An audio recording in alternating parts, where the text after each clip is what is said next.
It's October of 2022, and I'm here to talk about market shifts and how they affect divorce cases.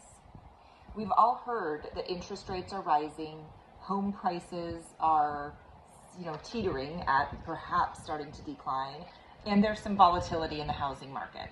But what's happening behind the headlines that impacts one of your most important assets, your house? And what should attorneys and people facing family law situations know and do differently now?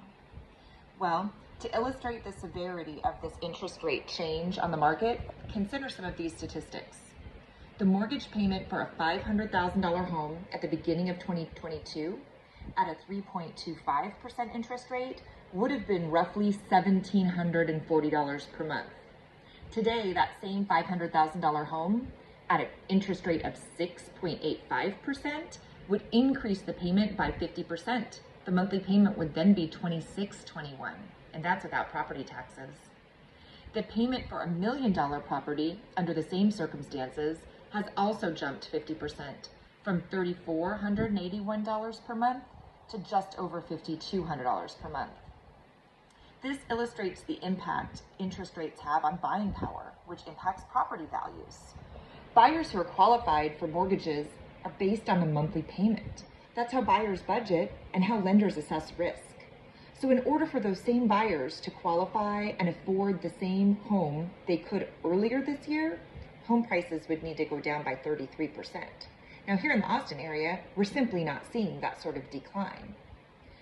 But what it means for you, if you're facing a housing change due to a family law development, such as a divorce, it would mean that your buyout qualifications would have to be changed as well. So for those of us on the front lines, here's what we're doing. If you are a family law attorney or you're someone who's hired a family lawyer, you need to think about these things and make sure your attorney understands the housing market today. Here are the priorities. Number one, pricing. In a volatile market, data becomes irrelevant within days. We must keep our finger on the pulse of today's supply and demand, which shows up in pending sales and number of showings. Sold data should be used as a basis to reduce the list price, not as a basis to support value today. These figures will adjust every month, heck, even every week as we get new data. Price reductions. If your home is listed for sale, the kiss of death is to allow the house to sit on the market. Every day that goes by diminishes the value as depreciation stacks up. Updating values for an active listing should be done weekly. Condition. Since demand has lessened, buyers are in a position to be persnickety. So we have to realize the pendulum is in full swing from a seller's market to a buyer's. This is hard when you're going through a divorce. You may not be in a position to do the proper repairs or the things you'd hoped to do to make the house market ready, but we've got to find a way to make it happen. Curb appeal, cleanliness, decluttering, having it staged. These are not nice to have things in this market. They're requirements for obtaining good value in a sale. If these things aren't possible in a struggling case, you can expect the house's value to take a substantial hit. Days on market. While we've been used to multiple offers within a weekend over the last year or two in the post-pandemic anomaly market we experienced, those days are gone. Listings, once again, will take weeks, if not months, to sell. It feels like an eternity compared to what we just came out of, but this is actually regular real estate. Pricing and condition will directly impact the time. There's another thing that is something we're using to help our listings sell here at Let's Move Austin, and that's using closing costs and buyer incentives. We're moving into a market where buyers are finding they can demand that the seller contribute to their closing costs. In today's rate climate, a lot of buyers are using these seller-paid closing costs to buy down their rate. This can protect the home's value since it lowers their payment. So if you, as a home seller, even if you're going through a divorce, if both parties could agree to make seller-paid buyer closing costs an option, it would help your home sell. So what needs to happen?